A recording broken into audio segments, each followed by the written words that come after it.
ESPYs, Simone Biles and Shai Gilgeous-Alexander each won 2 awards, including Best Female and Male Athlete. Get BIN News Now on demand 24/7 on the iHeartRadio app. Joe Buck and John Smoltz welcoming you back to the City Center Convenience Mart. Uh-oh. She's looking at the cigarettes, but she just grabs the gum off the counter. Stand Up to Cancer and Rally want you to reduce your risk for cancer. Go to takeahealthystand.org. Is this the tackle? This is the KBLA Sports Minute with Ray Richardson. The Chargers are the first NFL team to open training camp. The Chargers are scheduled to conduct full workouts today in El Segundo. First day of training camp for the Rams is Tuesday, July 22nd at Loyola Marymount. Hall of Fame basketball player Oscar Robertson was given the Arthur Ashe Award for Courage last night at the ESPYs, the sports world's version of the Academy Awards.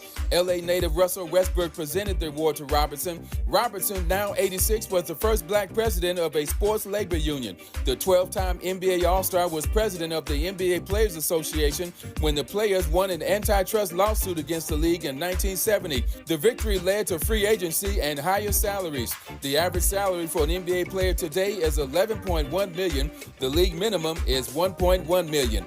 No debates, no speculation, just the info you need. That's your KBLA Sports Minute. I'm Ray Richardson. More news, opinions, and conversation when we come forward on KBLA Talk 1580. Yeah. At KBLA Talk 1580, we're proud to be celebrating 4 years on the air, but we know we could not have made it this far without you. We work hard every single day to curate conversations that will enlighten, encourage, and empower you. So, from all of us at KBLA Talk 1580, a big thank you for your love and support. You don't know how much you mean to me. And by the way, if your smartphone did not update automatically, be sure to download our brand new KBLA 1580 app. We think you'll love all the new features, including new ways to send us photos and video in real time, whenever news breaks, while we're on the air. It's a new dawn, a new day for KBLA Talk 1580, and we're glad you're on this journey with us. You never turned away, you were right there. Thank you, thank you.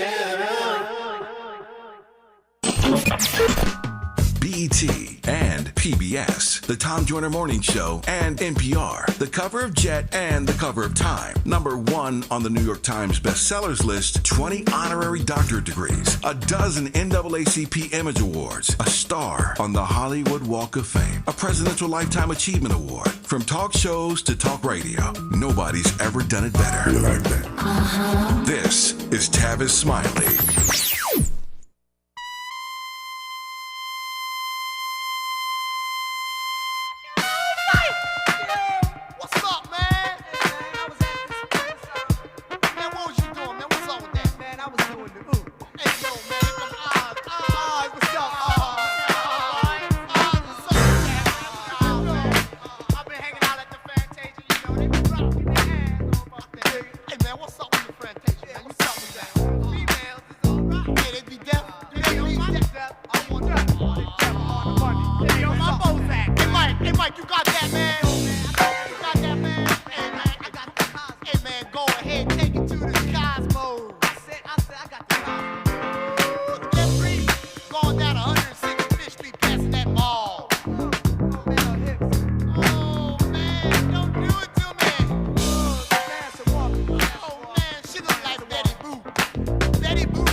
Tavis Smiley, glad to have you with us in this side of our program.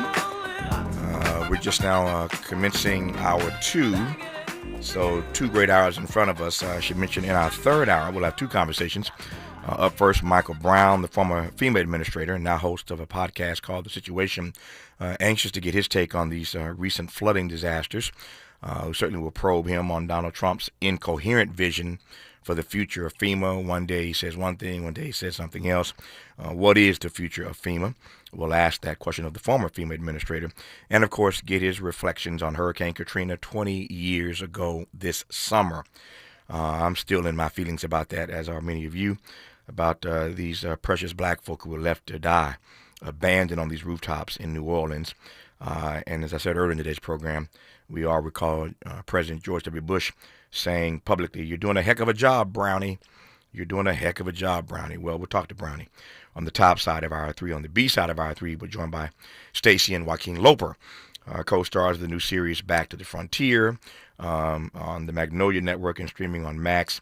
A black family I'm anxious to talk to about this new series, which I think sheds light on the often overlooked history of black homesteaders in the American West. So we'll talk about Back to the Frontier on the backside of Hour 3. But in this hour, as promised, a conversation with Dee Guttenplan, editor of The Nation magazine and host of The Nation podcast, as The Nation celebrates its 160th anniversary with a blockbuster issue titled These Dis-United States. I love that. These Dis-United States. Dee Guttenplan, good to have you back on this program. How are you today? I am all right. I think all right is as much as we can claim these days, but it's great to be back with you, Tavis. Yeah, it's good to hear your voice, and I think you're right. That's about as much as we can ask for or claim these days. These Dis-United States, 100. First, let me back up. First of all, as I've said to your colleagues who've come through this program, Katrina Vanden Heuvel, of course, my dear friend, my other dear friend, John Nichols, and Ellie Mistal, so many of the Nation writers and contributors are guests here and there on this program. And the Nation, for me, is now and has been for as long as I can remember on my must-read list. So it's close to my heart for a lot of different reasons, not the least of which is there's a kind of truth, particularly in a moment like this, that you read in The Nation that you don't read elsewhere. Let me just start with a couple of broad questions, then we'll get inside this piece, These Dis-United States. Let me ask you to set your humility aside just for a second. To your mind, what does it mean to have a publication who's been doing this as only they can do it for 160 years, man? Well, it means that I have a lot of responsibility on my shoulders, because you don't want to be the person who, nobody wants to be the last editor of The Nation. So there's that. Yeah. And I will say, but just because we're here and because so many of my colleagues love coming and talking, not just to you, which is always a pleasure, but also to your audience, that The Nation has always occupied a different track in the American media landscape from the very beginning. I mean, we were conceived of by Frederick Law Olmsted, the man whose fertile brain also conceived of Central Park in New York City and the Emerald Necklace in other cities.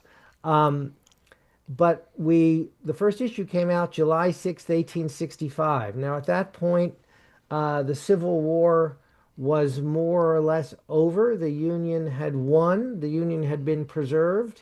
But the question is, what was the promise of the Civil War, and what was the promise of the war that had gotten not just so many African Americans to fight for their own freedom and the freedom of their families, but also Yankees, some of whom had never seen a black person in their lives, to fight? What were they fighting for, and were they going to get it? And the magazine was founded by radical Republicans, which at the time meant not followers of Donald Trump, but followers of Charles Sumner and Frederick Douglass. People who believed that the formerly enslaved people had done more than enough work to deserve full civil and equal rights in this country as citizens. Hence the 14th Amendment, the 15th Amendment, the 13th Amendment abolishing slavery. So those were promises that needed to be made good. And the magazine took the subscription list from the Liberator. It took Garrison's son-in-law as one of the early editors, and it was essentially initially intended to make sure those promises were made good. Yeah. But, American history is complicated, and history never goes in a straight line. And one of the first fruits of the Civil War, and the person who used that phrase was Karl Marx, writing in the New York Herald Tribune in 1865, was the movement for an 8-hour workday. And the idea was that you now had this newly enfranchised black working class. You had a newly empowered white working class who had, faced battle. And the idea was that now that chattel slavery had been ended, it was time to bring an end to wage slavery, and the idea that people should have to work 12 hours a day, 7 days a week. Hold that thought, Don. Just getting started here. I got some follow-ups already in my head about this notion of wage slavery. Going to be a great hour with D.D. Guttenplan, who's editor of The Nation and host of The Nation podcast, as we celebrate their 160th anniversary and this special issue titled These Disunited States. Trust and believe we'll get to that. But I want to let Don finish this story about wage slavery and the space in which the nation comes into existence 160 years ago. You're listening, and I'm glad about it, to Tavis Smiley. From Leimert Park with love, this is Tavis Smiley.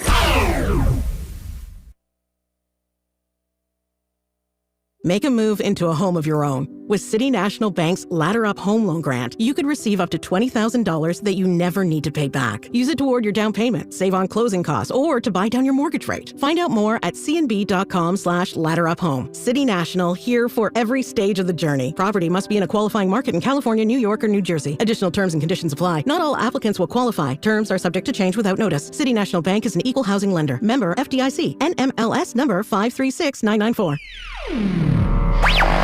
All I need is one mic. With the KBLA Talk 1580 guest editorial, I'm Martin Gordon, chair of the Pasadena Community Coalition. Recently, I listened to a Tavis Smiley show conversation with James Farr. At one point, James said something that caught me off guard. Not because it wasn't true, but because it is. Black Altadena is gone. I know it may seem stupid and non-productive, but I stopped in that moment listening to Tavis and James. I broke down and cried. In the back of my mind, I told myself we can bring it back like it was. But James Farr's reality check hit me like a ton of bricks. My community is being murdered. I said murdered, not by the Altadena Eaton Canyon fire, but by the people we elect to protect us, and by greedy and gatekeeping nonprofits who cannot see the forest for the trees. For the first time since the fire, I truly feel and understand my wife's inconsolable pain. Because I'm struggling to find a path to recovery and at least some form of normalcy. My community is crumbling right in front of my face. Lack of funding to rebuild is slowly destroying us. Many of us can no longer hold out, and developers are gobbling up our property. When I hear voices like Tavis Smiley and James Farr speak truth to power on KBLA Talk 1580, it reminds me that we're not crazy, just unheard. Make no mistake here, KBLA delegation, this is war, and we the people of Black Altadena are losing. It's like waiting for reparation. Not gonna happen, brother. In this new orange man world, no one, no entity is persuaded by right or wrong. There is no consequence for doing the wrong thing, and no accolades or support for doing the right thing. Will war-torn Black Altadena survive? Your guess is as good as mine. But what have I got to lose? I'm in my 70s and don't have time to wait. Dr. Martin Luther King Jr. once suggested that riots break out when people have no hope. But there's nothing left to burn down in Altadena. I wish I could say I remain hopeful that my beloved community will rise again like a phoenix from the ashes. I wish I could. With a KBLA Talk 1580 guest editorial, I'm Martin Gordon, chair of the Pasadena Community Coalition. Pasadena Community Coalition at gmail.com. Reach out to me. As always, we welcome your feedback.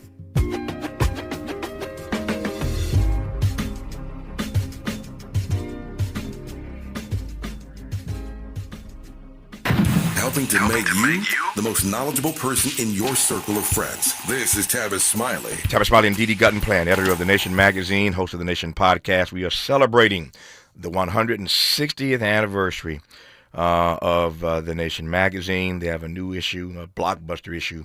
Some of the great contributors in this piece. The title is These Disunited States. We'll get to that. I'm just 4 years in now with my home station here in L.A., this talk station in L.A., this program, Tavis Smiley, syndicated across the nation. As I always say, for that I am grateful. On almost 50 stations across the country now. So got a lot to be thankful for in that regard. But I'm just 4 years in to getting this particular station in L.A. Off the ground. And I'm thinking about the fact that the nation has been doing it for 160 years. That's a long time to be trying to tell the truth. That's a long time to be cutting against the grain. But you were on a roll, Don, telling me the story about how the nation came to be in this particular space, and you were at the point of talking about wage slavery, the 8-hour workday. Wage slavery and the 8-hour day. Yes, sir. Well, I mean, it's interesting because I guess what I was trying to say with this is that you don't always get it right over 160 years. So. You know, in the 1860s and 1870s, there was a wave of strikes, the first union movements in the U.S., the campaign for the 8-hour day, which was ultimately successful. But what happened is a lot of the northern industrialists who had bankrolled the nation and indeed had bankrolled the abolitionist movement had decided that when it hit their wallets, they were suddenly less progressive. And so the magazine became less progressive. And it stayed that way until about 1910, 1915, when a man called Oswald Garrison Villard took over. His father was a railroad baron, and he bought the New York Post. And at that time, the New York Post, first of all, was a liberal newspaper, and secondly, The Nation was the kind of weekly supplement to it. And he let his son take over the Nation. Oswald Garrison Villard was an incredible personality. He was, along with his good friend W.E.B. Du Bois, one of the founders of the NAACP. He was a supporter of women's suffrage, and he was the person who pushed the nation back onto the side of progress. But I would say two things that have been consistent in our history, even though we haven't always gotten it right.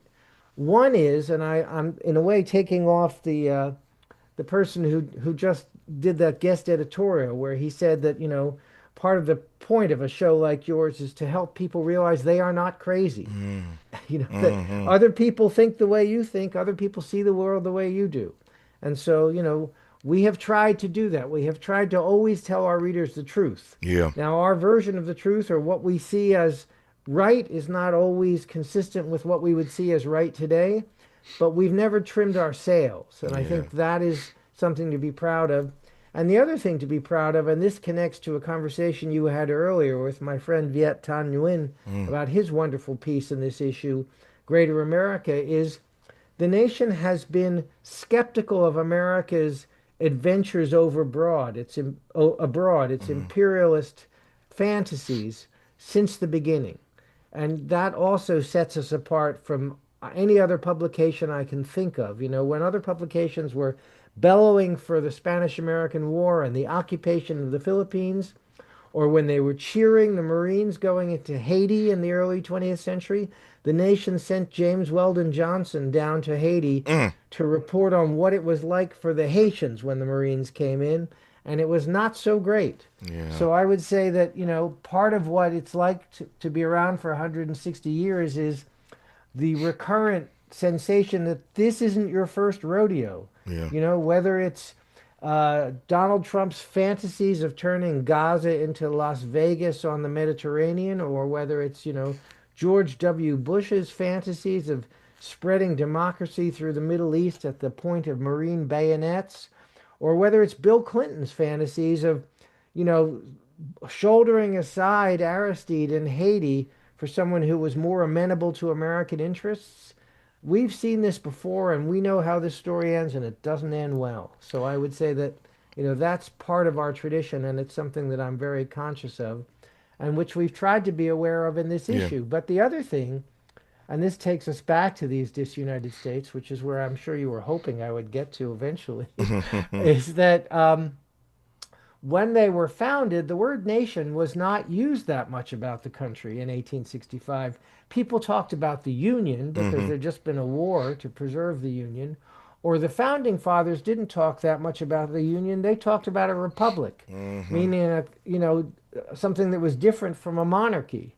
And they were, famously, when Benjamin Franklin was leaving the Constitutional Convention one day in Philadelphia, a woman stopped him on the sidewalk and said, "Dr. Franklin, what sort of government are we going to have?" And he said, "A republic, madam, if you can keep it." And, keeping a republic, I would say, is very much at the top of my preoccupations and has been an important preoccupation of the nations for a long time. Yeah.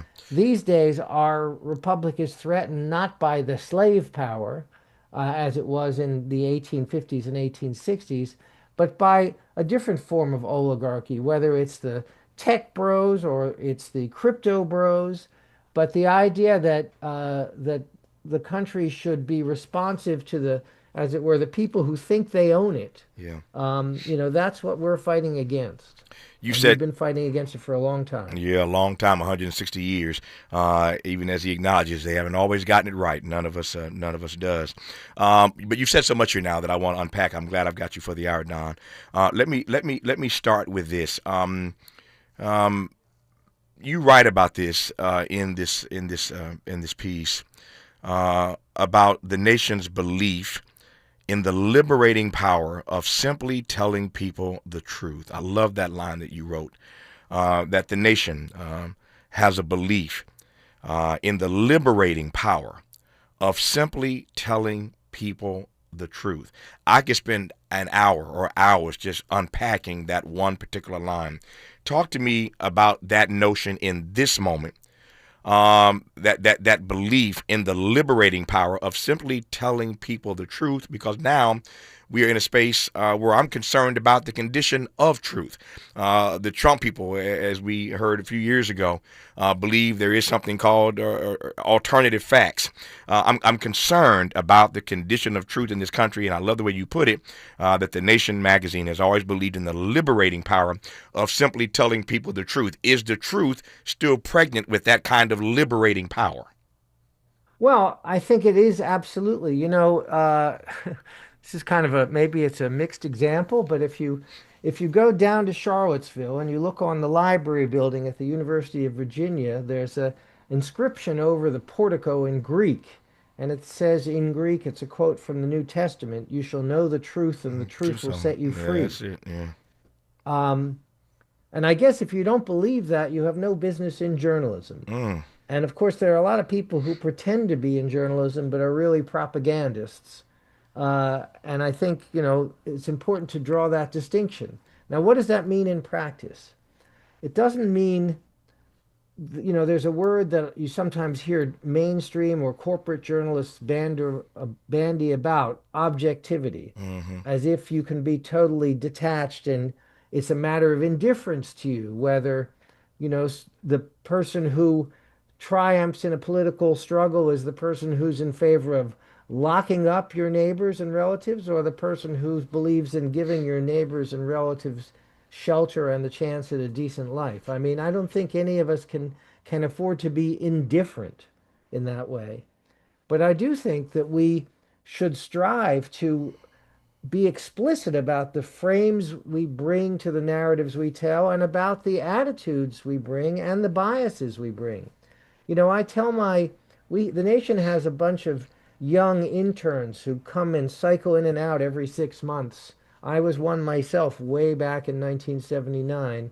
And I tell each class the same thing, which is we are not the New York Times. We take sides. And our readers know which side we're on. But that does not mean that we believe in shaving the facts, spinning the truth, or lying to our readers to flatter them, or to flatter their preconceptions. And I think that's what I mean by the liberating power of the truth. I got some breaking news here, Don. Speaking of the truth and how this country does everything it can in this present moment to avoid the truth. I hate to even report this.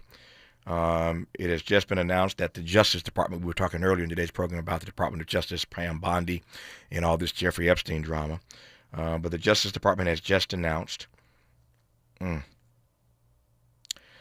they're asking a federal judge to sentence the Louisville police officer convicted in the 2020 killing of Breonna Taylor, who was facing life in prison and scheduled to be sentenced next week. I repeat, his name is Brett Hankinson. He was facing life in prison and was scheduled to be sentenced next week. And the Department of Justice has just asked for this officer to be sentenced to 1 day in prison. That is shocking. The Justice Department's civil rights, I'm reading now from speaking of the New York Times, that Don just mentioned, the Justice Department's civil rights chief has asked a federal judge to sentence a Louisville police officer convicted in the 2020 killing of Breonna Taylor to 1 day in jail, a stunning reversal of Biden-era efforts to address racial disparities in local law enforcement. Last year, a federal jury in Kentucky convicted Brett Hankinson, the officer, of one count of violating Miss Taylor's civil rights by discharging several shots through Miss Taylor's window during a drug raid that went awry. He faces a maximum sentence of life in prison and is scheduled to be sentenced next week. In advance of that sentencing, the Trump Justice Department has asked a federal judge to sentence him for the death of Breonna Taylor, to 1 day in prison. Don, your thoughts on this breaking news right quick. Yeah, I think it's time to get real. This is of a piece with telling white Afrikaners that they're welcome to come here while chasing down black and brown immigrants, rounding them up, whipping them with on horseback, as we saw in the first Trump administration.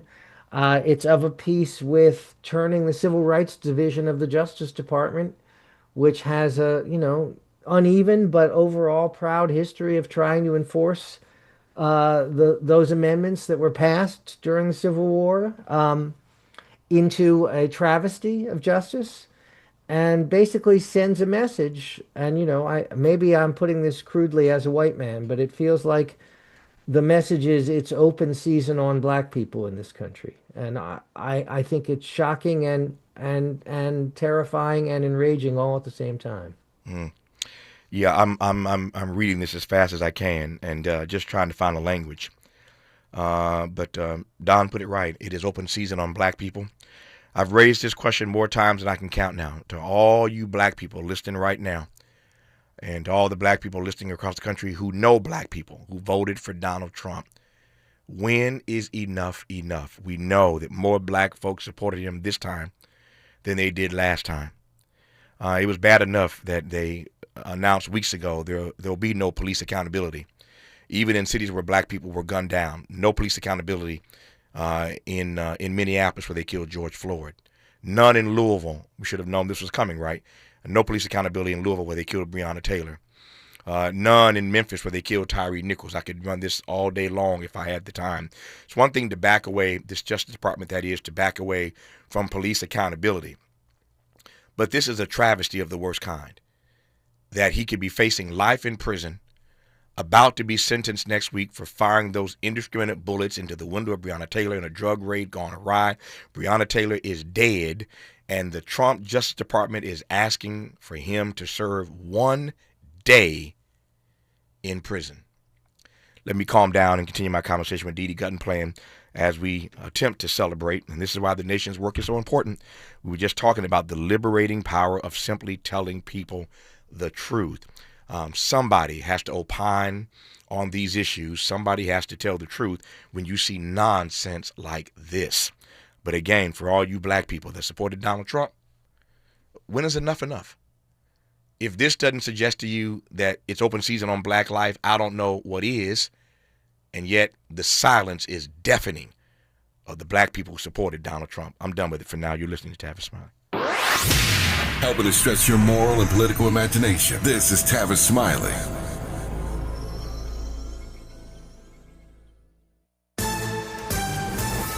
I'm I'm Bree Wood with BIN News Now. The National Urban League released its annual State of Black America report today, which included commentary from Mark Morial, the league's president and CEO. He says Black America is in a state of emergency. We must not allow hate, fear, or division to define us. We were made for this moment, and indeed we will meet it together. The report was released during the league's conference in Cleveland, Ohio. Thousands are rallying nationwide in Good Trouble Lives On protests honoring civil rights icon John Lewis. The demonstrations, echoing his call for nonviolent action, are pushing back against the Trump administration. And a Black Chicago mother is suing CPS, claiming her daughter faced racist bullying at Wildwood IB School. Sharon Hinton says the abuse began when her daughter was 10, leading to suicidal thoughts. The family is demanding systemic change and compensation. Get BIN News Now on demand 24/7 on the iHeartRadio app. Joe Buck and John Smoltz welcoming you back to the City Center Convenience Mart. Uh-oh. She's looking at the cigarettes, but she just grabs the gum off the counter. Stand Up to Cancer and Rally want you to reduce your risk for cancer. Go to takeahealthystand.org. Is this the time? This is the KBLA Sports Minute with Ray Richardson.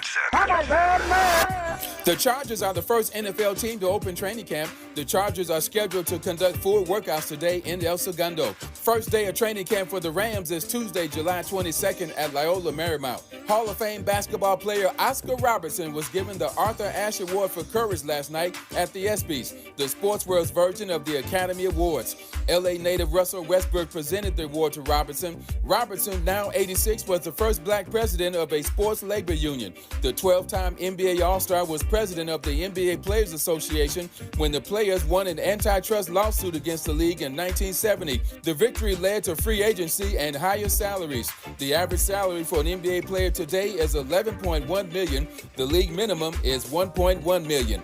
No debates, no speculation, just the info you need. That's your KBLA Sports Minute. I'm Ray Richardson. More news, opinions, and conversation when we come forward on KBLA Talk 1580. Hey, man. Hey, what's up, bro? What's that station you listening to? Oh, man, you don't know? That's Talk Radio. KBLA 1580 AM. Check it out. 1580 KBLA AM. 1580 Talk Radio. Progressive. At KBLA Talk 1580, we're celebrating our 4th anniversary, and this track right here is the gift one of our devoted listeners presented to us. Where you get some information, get a true education, just to know. Ooh, yeah. 1580. How cool is that? Having a member of our KBLA delegation write us a song. Stop it! Our listeners love us and there ain't nothing we can do about it. Wouldn't want to. Thanks to Cardell and everybody else for turning on KBLA Talk 1580. We love you right black. KBLA 1580 Talk Radio. Kids like me. Ooh, KBLA 1580 Talk Radio. Progressive.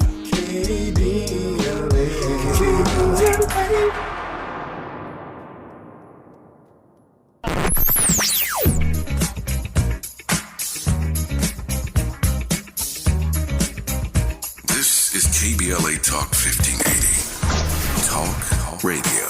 That's music to your ears. We're unapologetically progressive. KBLA Talk 1580.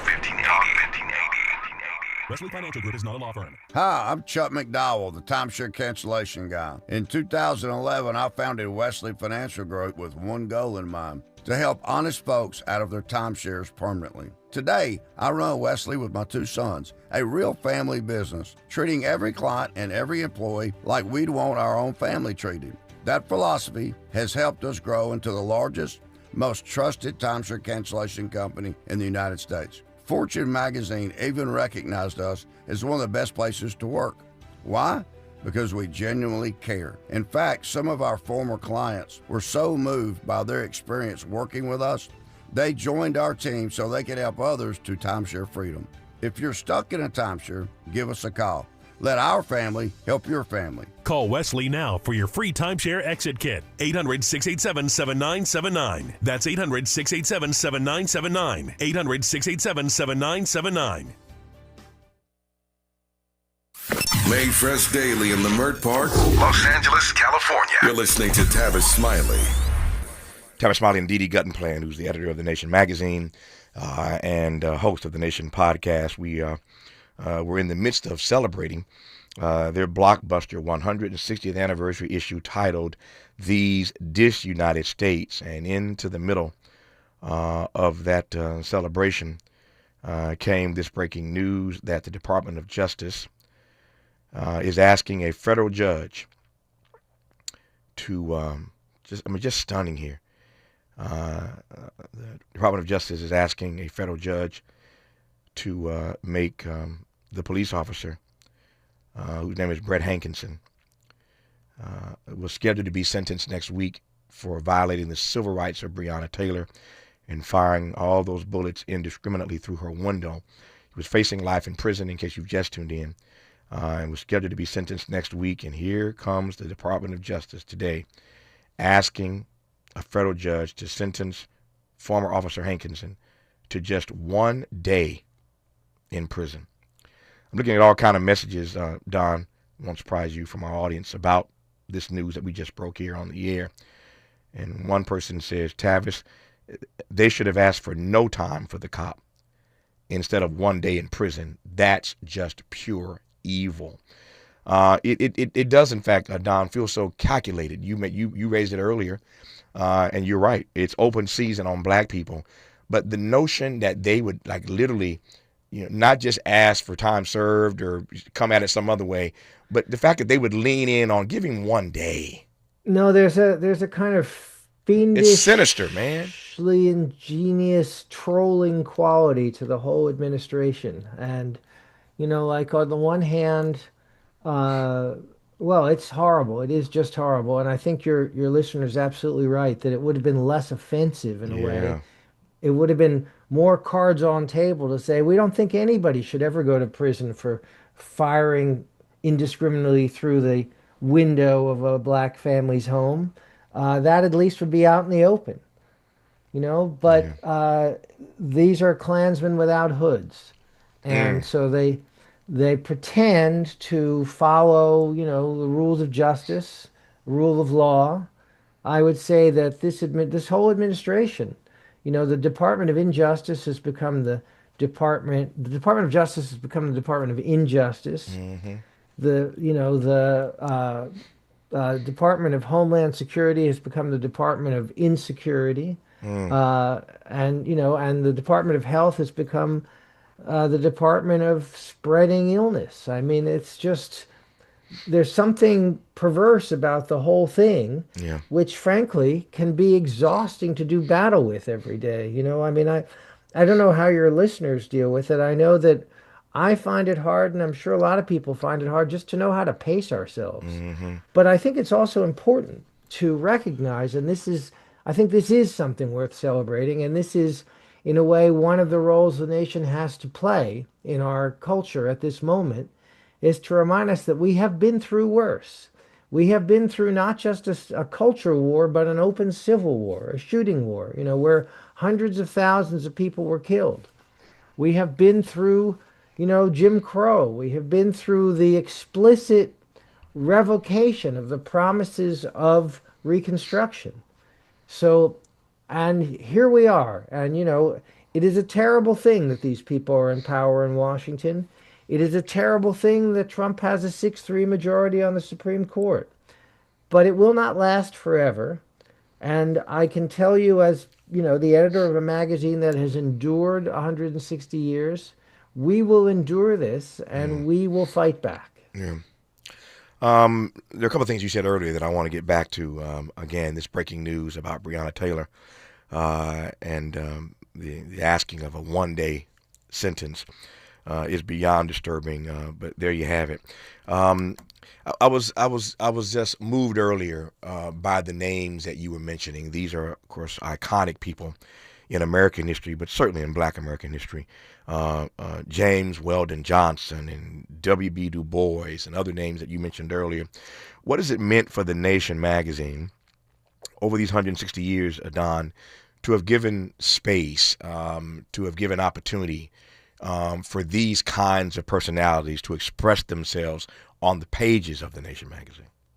Well, I can tell you as editor, it's an honor to have done that. And, I think we've given them space, but they've given us so much more. And I'll pick a name that none of your readers will need any reminding of context. Throughout the 1960s, Martin Luther King Jr. was our civil rights correspondent and wrote an annual letter to the magazine on the state of civil rights in the United States. And, did that help get his message out to a perhaps broader or different audience? Of course it did. But, whatever we did for him in putting him in the magazine, he did so much more for us in terms of informing our readers, enriching the dialogue in our pages, and frankly, bringing people who, in many cases have pretty sheltered lives, a perspective about what's actually happening in this country. Mm-hmm. And, that's something that I try to do, and I'm sure our writers and correspondents try to do every day today, is to bring the truth to people when it's not so easy to see. Yeah. You used the word skepticism earlier, that the nation, you said skeptical, that the nation has always been skeptical of these overseas excursions. I want to come back to that word skeptical because it seems to me that we're in a moment where we have moved, so many fellow citizens have moved beyond the notion of skepticism, which I've always believed is healthy, into the realm of cynicism, which can be dangerous. How does any publication, we're talking, of course, about The Nation and its 160th anniversary, but how do people show up in media spaces right now where what we're wrestling with is not a healthy dose, a healthy sense of skepticism on the part of the American people, but so many readers and so many everyday people who've now moved into the realm of cynicism, Don?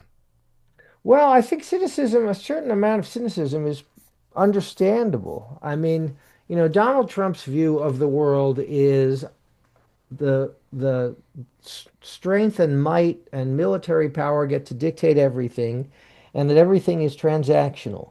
And, on the one hand, that's a deeply cynical view, and it also leads to no recourse to injustice. If somebody's bigger than you and they pick on you, or if they have the power to oppress you, it's just too bad, and you've got to suck it up in that worldview. Mm-hmm. And I think that's not a world that I would want my children or grandchildren to have to live in. That's not a world I want to build or have any stake in. But it is sometimes the world that seems to be the world of our government. And I guess when I say skepticism about our imperial adventures, I think skepticism is an important word in that sentence, but the real important word is imperial. And I think the nation has always been led by people who believed that you cannot be an empire abroad and democracy at home. You cannot allow free debate to flourish at home while you're stamping down on it abroad, or while you're arming and equipping those who stamp down on it. And you can't preach a standard of justice, as, for example, Obama went to Cairo to make a speech about the United States and the Middle East. But did the United States ever ultimately or deeply alter its relationship with Israel, which was, causing a lot of trouble in the Middle East? Mm-hmm. It did not. So, there's a way in which I think skepticism is certainly required, but cynicism is sometimes understandable. When you see somebody like George W. Bush preaching about spreading democracy in the Middle East while sucking up to dictatorships like Saudi Arabia and the Gulf states, or while continuing to arm Israel as it dispossesses and nowadays commits genocide against Palestinians, well, it's hard not to be cynical. Yeah. You said something else I want to probe. That's why I love talking to Don. Everything he says makes me want to just go a little deeper, and so we will go a little deeper when we come forward. I'm thinking, he mentioned Barack Obama. and the nation having to hold him accountable, as they've done many others, of course, over 160 years. But I believe that sometimes you have to fight with your friends. Sometimes in life, you actually have to fight with your friends.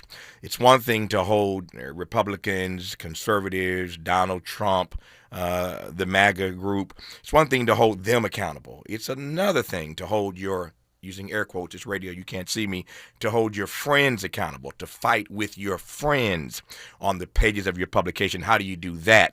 That's the question for Didi Guttenplan when we come forward on Tavis Smiley. From California to the Carolinas, everybody's listening to Tavis. More when we come forward.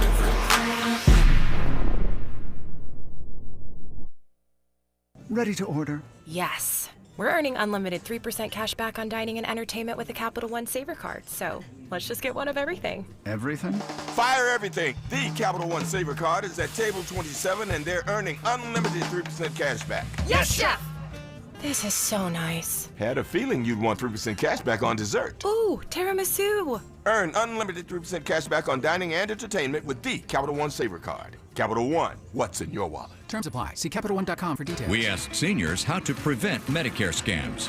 My best advice, if you get a phone call, do not talk to the person. These people are well trained. Don't talk to them. They don't know me. They're just trying to scam me. Don't be fooled. Hang up. Just hang up. Never give out your Medicare number. They're going to get your number to put in a false claim. If I get a call from someone, I don't pick up the phone, and should I pick up the phone and they ask for information, then I hang up. How do you detect Medicare fraud? Just like I check my credit card statements, I check my Medicare statements monthly. Scammers can get a hold of your number, order medical devices through your account, and you're not even going to know about it if you don't look at your statement. Check your statement every month. If you get your statement and you see something that you know you did not have done, you report it. Call your senior Medicare Patrol.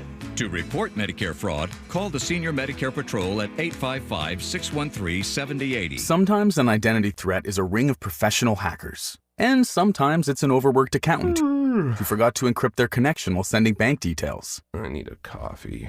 And you need LifeLock because your info is in endless places. It only takes one mistake to expose you to identity theft. LifeLock monitors hundreds of millions of data points a second. If your identity is stolen, we'll fix it, guaranteed, or your money back. Save up to 40% your first year with promo code NEWS at LifeLock.com. Terms apply. Why'd I go to the doctor? One day at the firehouse, I was so lightheaded I could barely stand. Even my crew noticed. Getting checked out was the right call. Turns out I have atrial fibrillation, which increases the risk of stroke about 5 times. Symptoms like irregular heartbeat, heart racing, chest pain, shortness of breath, fatigue, or lightheadedness can come and go. But if it's AFib, the risk of stroke remains. If you have symptoms, contact a doctor. I'm so glad I did. Visit NoTimeToWait.com, sponsored by Bristol-Myers Squibb and Pfizer. My mom has decided to learn to paint, and she's good. My dad's now into creative cuisine, and I've already put on 6 pounds. Learning new things comes with age. My mom? She started forgetting my name and what we're talking about. Forgetting well-known things doesn't. Memory loss may be a sign of Alzheimer's disease. Early detection gives you and your loved one time to plan for the future. Learn the warning signs of Alzheimer's at 10signs.org. Brought to you by the Alzheimer's Association and the Ad Council.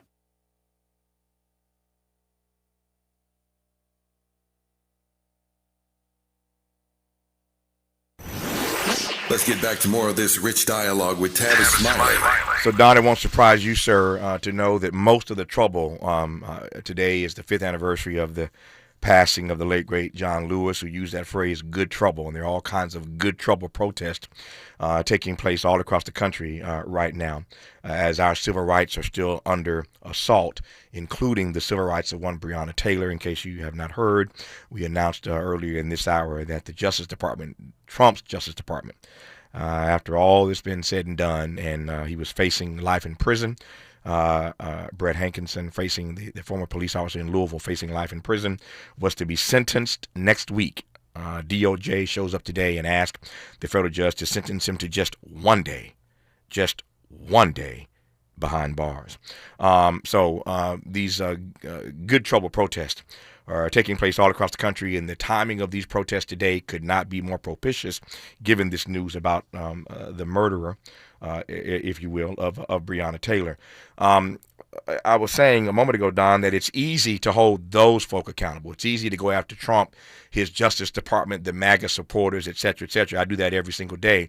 But most of the trouble that I've gotten myself in over the course of my 30-plus year career, you know where I'm going, right, is trying to hold my friends accountable. There are black people still mad at me for trying my best to hold Barack accountable to the best interest of black people when he was president, as I've done with every other president over the 30-plus years I've been in media. But for some reason, they didn't like me holding him accountable. How has the nation for 160 years had to fight with their friends, as it were? Well, first of all, that's a great question, and it is in some ways the hardest part of the job, which is to calibrate the degree of criticism you direct towards your friends, and also to make sure that on the one hand it is frank criticism, but that it is offered in a constructive spirit. You know, when we criticize the Trump administration, if the whole thing fell apart tomorrow, that'd be fine with me. When we were criticizing the Obama administration, we wanted it to do better, to live up to its ideals, to live up to its promise. And I have to say, I take a great deal of comfort from something I'm going to read to you from the April 6, 2015 issue of The Nation, which happened to be our 150th issue. It says, "If I agreed with everything written in any given issue of the magazine, it would only mean you are not doing your jobs." And that's part of a message from President Barack Obama to The Nation in 2015. So I would say we were pretty harsh critics of Barack Obama for reasons that I still think we were right about. In particular, his failure to nominate enough judges, his failure to understand that the Supreme Court was going to be a crucial field for protecting the gains that people like John Lewis had risked their lives for, and for not taking more of an interest in the state of the Democratic Party nationwide, which came back to bite this country in 2016 and is continuing to bite it today. Our remaining moments with D.D. Guttenplan of The Nation magazine, celebrating 160 years of doing what they do with a beautiful and powerful a new issue, an anniversary issue titled These Dis-United States. Our remaining moments with Don when we come forward on Tavis Smiley.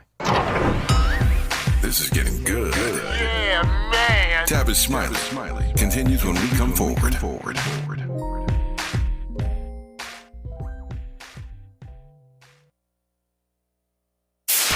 KBLA Talk 1580. We've got a lot to talk about.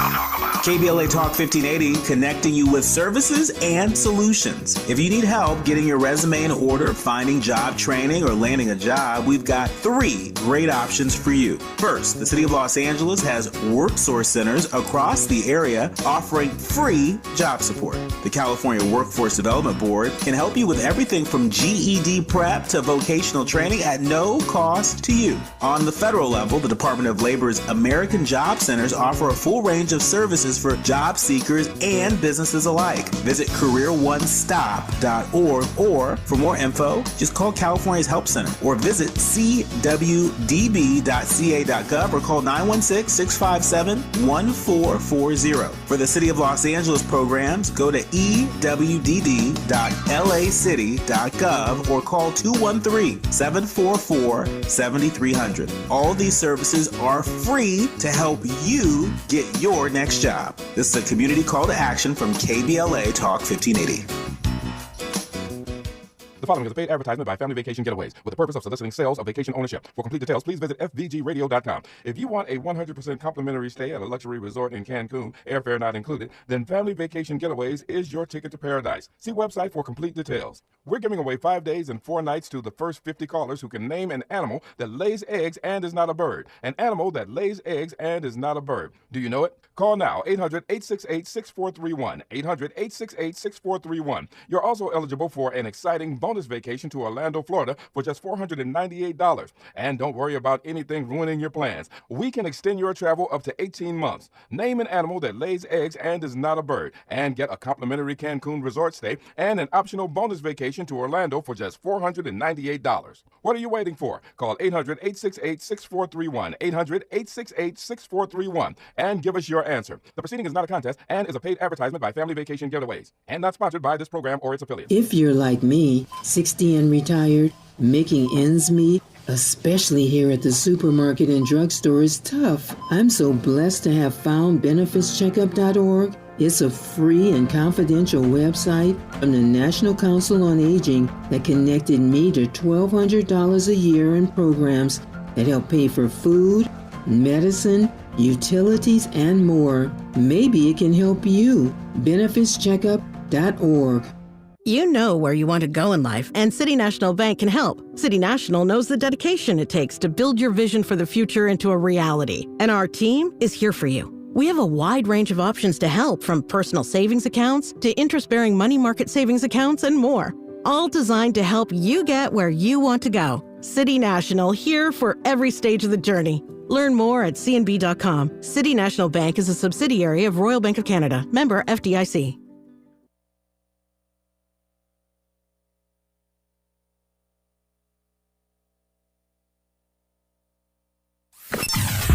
Sometimes he fails at fitting in, but we're okay with that. You're inside the Tavis Smiley Show. You are indeed. Our remaining moments here, just 3 minutes left with D.D. Guttenplan, editor of The Nation magazine, host of The Nation podcast, as The Nation celebrates its 160th anniversary issue titled These Dis-United States. How does The Nation in the days ahead, Don, after 160 years, remain committed to its mission? And I raise that because there are all kinds of other institutions that are 160 years old or older who are bending the knee, if you feel me. I do feel you. We are not bending the knee. I think that the short answer is to continue to tell the truth to our readers, which is where we started this conversation, Tavis. And I suppose the slightly longer answer is to not to sugarcoat the truth. You know, that things are dire. This is a dire situation. It's funny, we were just talking about having to criticize your friends and talking about the fact that we occasionally had to criticize President Obama. And during your break, I just got a fundraising text purportedly from President Obama. I'm glad to see that he's returning to civic life, because frankly I feel like we've missed him. And his voice. But but we are not going to silence our voices. We are not going to pretend things are better than they are. I've written several times calling on Chuck Schumer to resign, because I think he's led the Democratic Party into this kind of rollover and play dead posture that is not productive in this crisis. But so we are going to continue to not just to fight, but to urge others to fight. Yeah. And in this moment, how are you sustaining your hope, Don? How do I sustain my hope? By getting out into the country and talking to people and reporting. I mean, one of the joys of being a journalist is you get to just listen to what people have to tell you, and realizing. And I suppose this was, in a way, one of the things about putting this issue together is to realize what a big country it is and how diverse it is and how diverse it remains, despite the efforts of both corporations and the Trump administration to homogenize us into some acceptable, lily white view of what it means to be an American. There are all kinds of Americans pursuing all kinds of American dreams. And as long as that continues, there should be some hope for this country. If you're not reading The Nation magazine, then you're on the late freight. It's only been around 160 years now, so I encourage you to catch up and add it to your reading list. I read a little bit of everything, and The Nation, as always, has been for 30-plus years of my career now on my reading list. Their new blockbuster 160th anniversary issue is titled These Dis-United States, and we have been honored for the better part of this hour, all of this hour, in fact, to have had the editor of The Nation magazine, D.D. Guttenplan, as our guest. Don, all the best to you, my friend. Congratulations to you and the entire team at The Nation. We are grateful to you, and I'll talk to you soon, I hope. Always a pleasure, Tavis. Thanks for having me on. Thank Take you, care. thank you, my friend. More of Tavis Smiley when we come forward. KBLA 1580 Santa Monica. I'm Bree Wood with BIN News Now. The National Urban League released its annual State of Black America report today, which included commentary from Mark Morial, the league's president and CEO. He says Black America is in a state of emergency. We must not allow hate, fear, or division to define us. We were made for this moment, and indeed we will meet it together. The report was released during the league's conference in Cleveland, Ohio. Thousands are rallying nationwide in Good Trouble Lives On protests honoring civil rights icon John Lewis. The demonstrations, echoing his call for nonviolent action, are pushing back against the Trump administration. And a Black Chicago mother is suing CPS, claiming her daughter faced racist bullying at Wildwood IB School. Sharon Hinton says the abuse began when her daughter was 10, leading to suicidal thoughts. The family is demanding systemic change and compensation. Get BIN News Now on demand 24/7 on the iHeartRadio app. Joe Buck and John Smoltz welcoming you back to the City Center Convenience Mart. Uh-oh. She's looking at the cigarettes, but she just grabs the gum off the counter. Stand Up to Cancer and Rally want you to reduce your risk for cancer. Go to takeahealthystand.org. Is this the takeover? This is the KBLA Sports Minute with Ray Richardson. The Chargers are the first NFL team to open training camp. The Chargers are scheduled to conduct full workouts today in El Segundo. First day of training camp for the Rams is Tuesday, July 22nd at Loyola Marymount. Hall of Fame basketball player Oscar Robertson was given the Arthur Ashe Award for Courage last night at the ESPYs, the sports world's version of the Academy Awards. LA native Russell Westbrook presented the award to Robertson. Robertson, now 86, was the first black president of a sports labor union. The 12-time NBA All-Star was president of the NBA Players Association when the players won an anti